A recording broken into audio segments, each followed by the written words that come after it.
السلام علیکم ورحمۃ اللہ وبرکاتہ۔ حامد مصلی مسلی ان اللہ و ملائکتہ یصلون علی النبی یا الذین آمنوا صلوا علیہ وسلموا تسلیما۔ اللہم صل ورحم وترحم سیدنا و شفیعنا و نبی حبیبنا محمد اللہ تعالی وسلم۔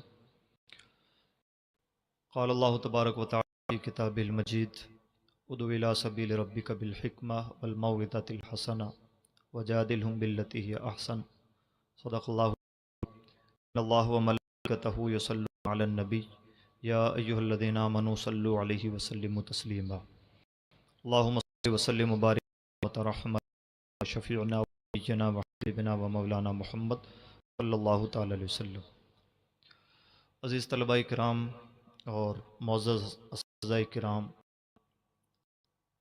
یہ میرے لیے سعادت کی بات ہے کہ میں اپنے مادر علمی میں اپنے دوستوں سے اپنے کی سرپرستی گفتگو ہوں۔ اللہ رب العزت ہمیں اخلاص کی شمع روشن فرمائے اور ہم سب سے وہ کام لے جس میں اس کی رضا پوشیدہ ہو۔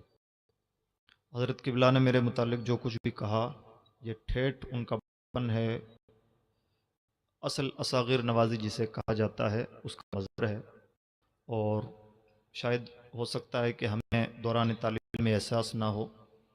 اساتذہ اشرفیہ کا یہ ممتاز پہلو ہے کہ عمر حاضر میں جو نو فارغین مدارس ہیں ان کے سامنے کیا کیا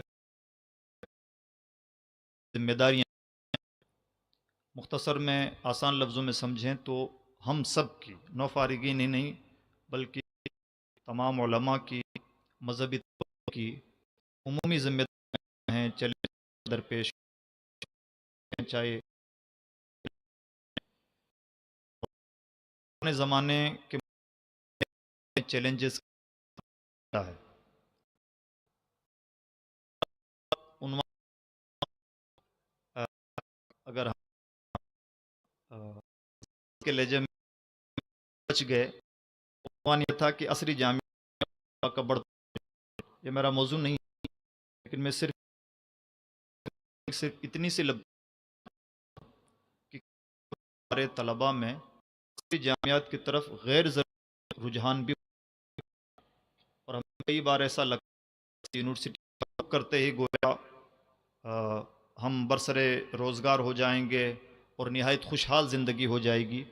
یہ بھی ایک قسم کا فوبیا ہے اور یہ بھی ایک مرعوبیت کی دلیل ہے، کچھ ہے نہیں۔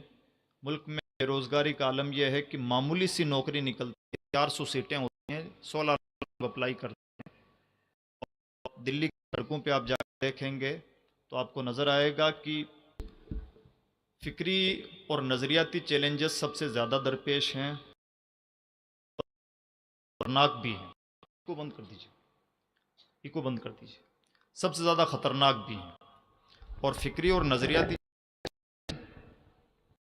چیلنجز میں زمانے کا الحاد، ایتھزم، اتنا پھر چیلنج ہے یہ کہ گزشتہ بتایا گیا کہ دین کی کتابوں کی 7 ارب دنیا میں ہو رہی ہے، اور اس وقت دنیا کا عالم، عرب دنیا کا عالم یہ ہے کہ ہر چوتھا انسان آد کے دائرے پہ کھڑا ہے، اور اس ہے کہ وجہ سے کا تو کچھ نہیں بگاڑ، لیڈرشپ کی جو ہوتا ہے وہ نزلہ، اور نتیجہ نکلتا پر سے برقع نہایت بے حیا، پردہ داری والا نظر گھر بے حیا کا مرکز ہوا۔ ظاہر مسجدوں کے آگے گھومنے والے لوگ یورپ میں پہنچ تو بھول جاتے بھی ہیں۔ تو یہ صرف عرب کا چیلنج نہیں، ہر دنیا میں ہر طرح بڑی تیزی کے ساتھ بڑھ رہا ہے، یورپ بہت پہلے، اب اس وقت اس کا رخ بہت تیزی، اور یہ ہے کہ پہلے ملک کو انڈیا پلیٹ فارم نہیں ملتا تھا، اور اس یہ تھی کہ انڈیا کا اپنا نیچر کا ہے کا نہیں، یہاں کے رہنے والے کسی نہ کسی مذہب پر یقین رکھتے ہیں، چاہے مذہب کو مانیں، اور ملحدین وہ ہیں جو تمام مذاہب کا انکار کرتے ہیں۔ تو اس تھا والے ملک میں ناستکتا کے پروموشن کی گنجائش نہیں تھی، ایسے لوگوں کو دبایا کچلا جاتا تھا۔ لیکن پچھلے کچھ سالوں میں یہ پریکٹس ہوئی ہے کہ جتنے بھی ملحدین ہیں ان کا ڈائریکشن اسلام کر دیا گیا، تو جو خلاف غصہ ہوتا ہے وہ غصہ مذہب کے خلاف نہیں، الہاد کا جتنا بھی مواد ہے سامنے، تاکہ زیادہ سے زیادہ مسلمان الہاد کی طرف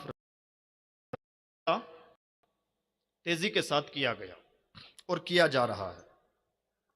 تو یہ اور رونا تو یہ ہے کہ لبرلزم خاموش کے ساتھ اہل اس کی طرف بھی، یعنی کے پڑھے لکھے لوگ بہت زیادہ جن کا مزاج تقوی کا نہیں ہے، ہم یہ پائیں کہ کئی مرتبہ ان کے اندر بھی ایسی مداہنت پیدا ہو جاتی ہے کہ وہ انہیں لبرلزم کی طرف لے جاتی ہے۔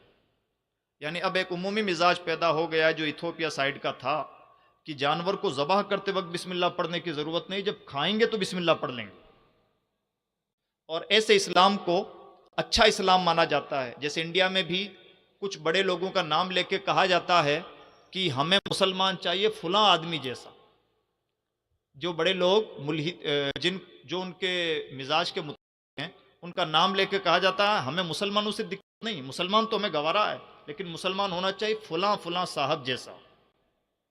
تو یہ جتنے بھی صاحب ہیں جن کا نام لیا جاتا ہے، ہم یہ پائیں گے کہ وہ کہیں نہ کہیں لبرل لوگ ہیں، یعنی انہیں بھی پلیٹ فارم مہیا کیا جاتا ہے، انہیں بڑے بڑے عہدوں سے نوازا جاتا ہے۔ تیسرا چیلنج ہے فیمنزم کا چیلنج، بلکہ دکھ کی بات یہ ہے کہ یہاں تو سب ہم لوگ موجود ہیں اس لیے بات کر بھی پا رہے ہیں، اب تو بہت سارے اسٹیجز پر یہ بات کرتے ہوئے ہچکچاہٹ ہوتی ہے کہ فیمنزم کے خلاف اگر ہم نے کوئی بات کی تو جانے اس بات کا کتنا بتنگڑ بنایا جائے، تو ایسا بکثرت ہوتا ہے۔ فیمنزم کا مطلب یہ ہے عورت اور مرد بالکل برابر ہیں اور اس میں کسی طرح کی کوئی تفریق نہیں ہونی چاہیے، کوئی افراط و تفریط کا مزاج نہیں ہونا چاہیے۔ تو یہ فیمنزم کا چیلنج ہے۔ اسی طرح سے تشکیک کا چیلنج بھی ایک بہت بڑا چیلنج ہے۔ تشکیک کا کام کچھ سوشل میڈیا پر بڑی فالوونگ رکھنے والے بہت تیزی کے ساتھ کر رہے ہیں، یعنی اسلام کے متعلق لوگوں کے ذہنوں میں شکوک و شبہات پیدا کر دیے جائیں، اور وہ لوگ اتنے کامیاب ہیں کہ آج بہت ہائیلی کوالیفائڈ نوجوان جس کا تھوڑا موڑا بھی رجحان مذہب کی طرف ہے، اس کے ذہن کے اندر شکوک و شبہات پائے جاتے ہیں اور وہ پریشان رہتا ہے کہ ان کی بات مانوں یا ان کی بات مانوں، یہ بھی ٹھیک کہہ رہے ہیں، ان کی باتیں بھی مدلل لگتی ہیں، یہ بھی پروف کے ساتھ باتیں کر رہے ہیں۔ تو تشکیک کو بھی باضابطہ پروموٹ کیا گیا ہے، پروموٹ کیا جا رہا ہے۔ تو الہاد کا چیلنج ہے، لبرلزم کا چیلنج ہے، فیمنزم کا چیلنج ہے، سیکولرزم کا چیلنج ہے، تشکیک کا چیلنج ہے، اور اب نئے زمانے کے سامنے جو ایک بڑا چیلنج ہے وہ ہے ارتداد کا چیلنج۔ اور میں سمجھتا ہوں کہ اس سے زیادہ خطرناک وقت شاید مسلمانوں کے لیے نہ ہو کہ اب اوپنلی ایک مسلمان آن ریکارڈ دوسرا مذہب اختیار کرتا ہے اور اسے پروموٹ کیا جاتا ہے، اور ہم اس کا کچھ نہیں کر سکتے۔ اور دوسری طرف ایسے قوانین موجود ہیں، قوانین بنائے جا رہے ہیں، ابھی بھی بنائے جا رہے ہیں کہ اگر کوئی غیر دامن اسلام میں آتا ہے تو جس کے ہاتھوں وہ دامن اسلام میں آیا اسے 7 سال کی سزا ہے۔ تو ان تمام چیزوں سے مایوس تو نہیں ہونا، لیکن جب چیلنج زمین پر موجود ہے تو اس چیلنج سے نبرد آزما ہونے کی فکر کرنا ہم سب کی ذمہ داری ہے، اور یہ تمام کے تمام چیلنجز ہم سب کو درپیش ہیں۔ ہمارے علماء کی، بزرگوں کی وہ ٹیم جنہوں نے اپنی عمر گزار لی ہے، ان کے سامنے جو چیلنجز تھے وہ الگ اسٹائل کے تھے، اور اب ہمارے سامنے جو چیلنجز ہیں فکری اور نظریاتی چیلنجز، وہ اس انداز کے ہیں جو میں نے آپ کے سامنے پیش کی۔ اللہ کا شکر ہے کہ ان چیلنجز میں سے کوئی بھی چیلنج ایسا نہیں جو ہمیں لاجواب کر دے یا جس کے آگے ہم پریشان ہو جائیں کہ اب کیا کیا جائے۔ ہمارے دین حق میں اپنی حقانیت کی ہر دلیل موجود ہے، لیکن شرط یہ ہے کہ ہمارے اندر اتنی صلاحیت ہو. چیلنج ہے. ہماری زبان رہی اردو، اور ماڈرن دنیا اردو ہی نہیں، دوسری بھی جو لوکل لینگویجز ہے اس کو سمجھنا بھول چکی ہے. بلکہ اب تو ٹھیک جو نیکسٹ جنریشن پیدا ہو رہی ہے اسے ہندی بھی نہیں آتی. اگر اسے ہندی بھی آپ کو بتانا ہے تو رومن میں لکھ کے بتانا پڑے گا. جیسے آپ کو بتانا ہے 4، تو آپ نے 6 ہندی والا اسے لکھا تو وہ سمجھ میں نہیں آئے گا، اسے CHAR لکھ کے بتانا پڑتا ہے کہ 4 یہ ہے. یعنی اس قدر دوسری لینگویجز ہار چکی ہیں انگریزی لینگویج کے مقابلے میں کہ دوسری زبانیں گویا کہ اپنی گنتی کے دن گن رہی ہیں. ہم چونکہ اپنے خاص ماحول میں ہیں تو ہمیں شاید دوسری انگریزی زبان کی طاقت کا اور دوسری زبانوں کی کمزوری کا احساس نہ ہوتا ہو، لیکن یہ سچائی ہے. اور ماڈرن دور میں مانا جاتا ہے کہ کامیاب انسان وہ ہے جس کے پاس 7 زبانیں ہوں. اللہ کا شکر ہے کہ بہت ساری زبانیں ہم اداروں میں سیکھ لیتے ہیں. کچھ اور زبانوں پر اگر ہم عبور حاصل کر لیں اور انہیں بھی سیکھ لیں تو نئے زمانے کے تقاضوں سے، نئے زمانے کے چیلنجز کا مقابلہ کرنے کی انشاءاللہ ہم بھرپور صلاحیت رکھیں گے. شرط یہ ہے کہ اپنے آپ کو اتنا اسکلڈ بنا لیں اور اپنے آپ کو ان تمام چیزوں کے لیے ذہنی اور فکری طور پر تیار کر لیں. نئے زمانے کے جو چیلنجز ہیں ان میں سائنسی اور تکنیکی چیلنج ایک بہت مشکل ترین چیلنج ہے، جس کی فکر کرنا ہم سب کی بڑی ذمہ داری ہے. AI سے آج ہر کوئی واقف ہے اور ہونا بھی چاہیے. آرٹیفیشل انٹیلیجنس، مصنوعی ذہانت. آرٹیفیشل انٹیلیجنس ابھی اپنے پرائمری موڈ میں ہے، یعنی ابھی یوں کہہ لیجئے کہ اس کے ابتدائی دن ہیں، ابھی اس کے بچپن کے دن ہیں. اس کا جو 7واں ورژن جس کے بارے میں امید کی جا رہی کہ 2040 میں آ رہا ہے، 2040 تک آ جائے گا آہستہ آہستہ 7واں ورژن، اور مکمل ورژن ہوگا.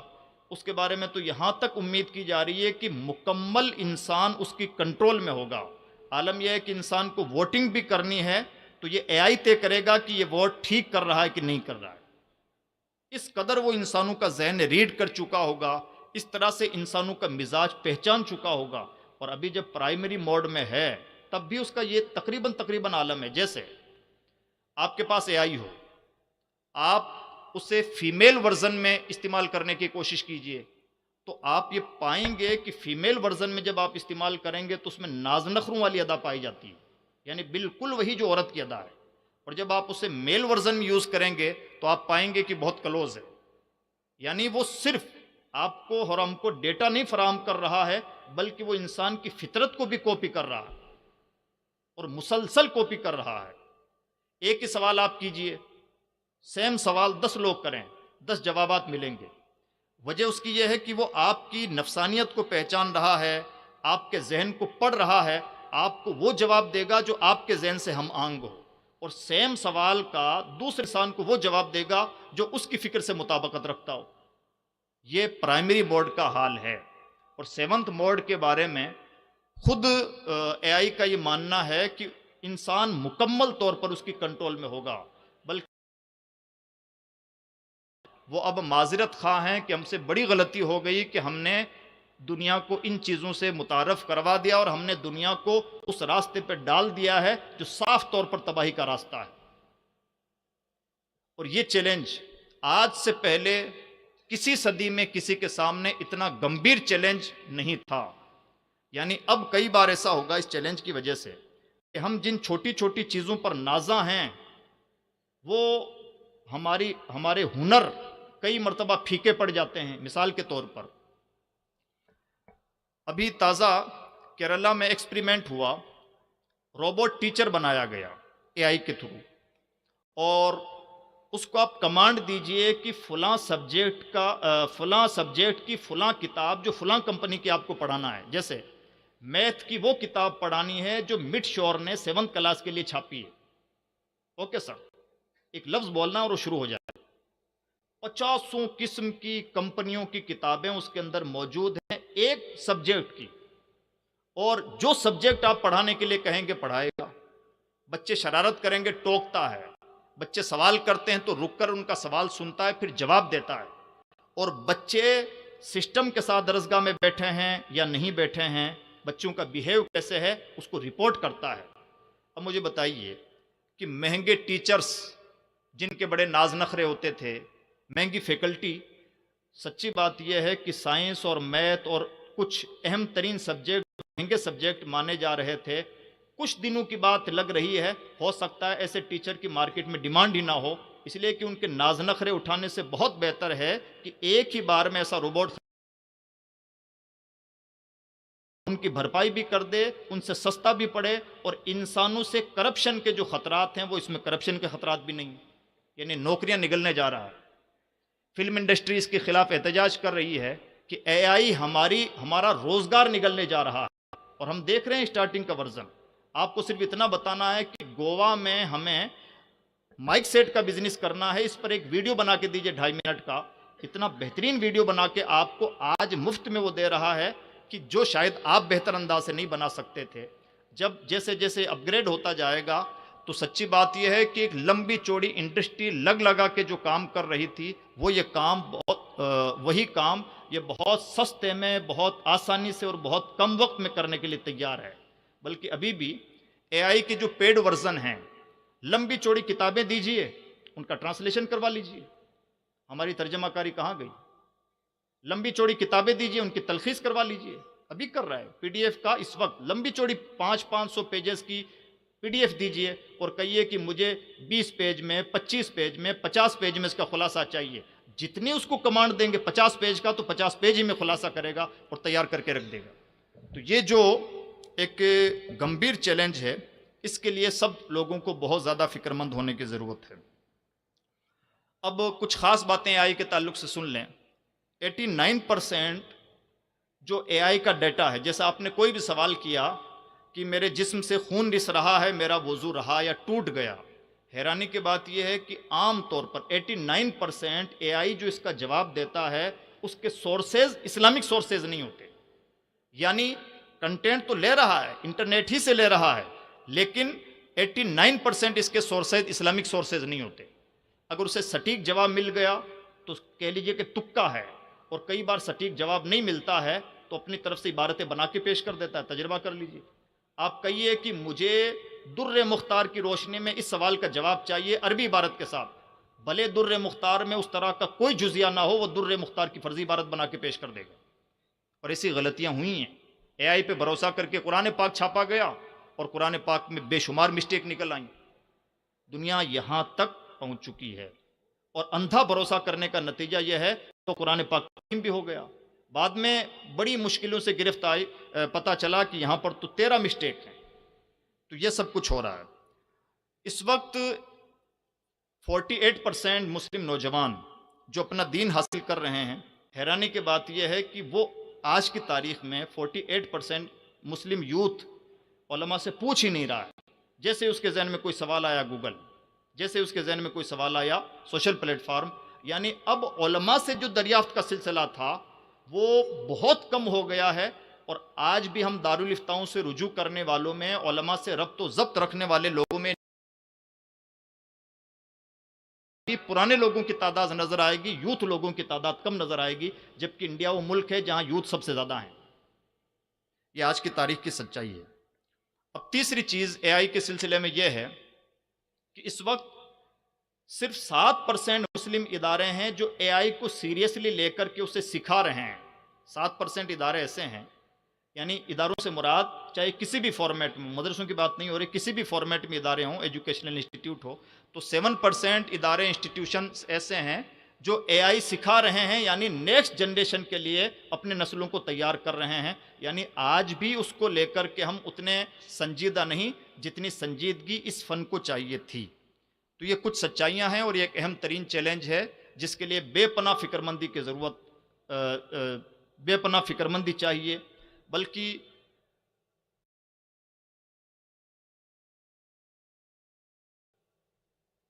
گزشتہ دنوں ہمارے پریوہن منتری جی نے پارلیمنٹ میں اوپنلی معافی مانگی تھی اور کہا تھا کہ میں معافی چاہتا ہوں کہ ہم چاہ کر کے بھی روڈ ایکسیڈنٹ کم نہیں کر پائے. سڑکوں کا جال پھیلایا، ایکسپریس ویز بنائے، بہت سارے کشادہ روڈ بنائے، بہت ساری فیسلٹی دی، لیکن اس کے باوجود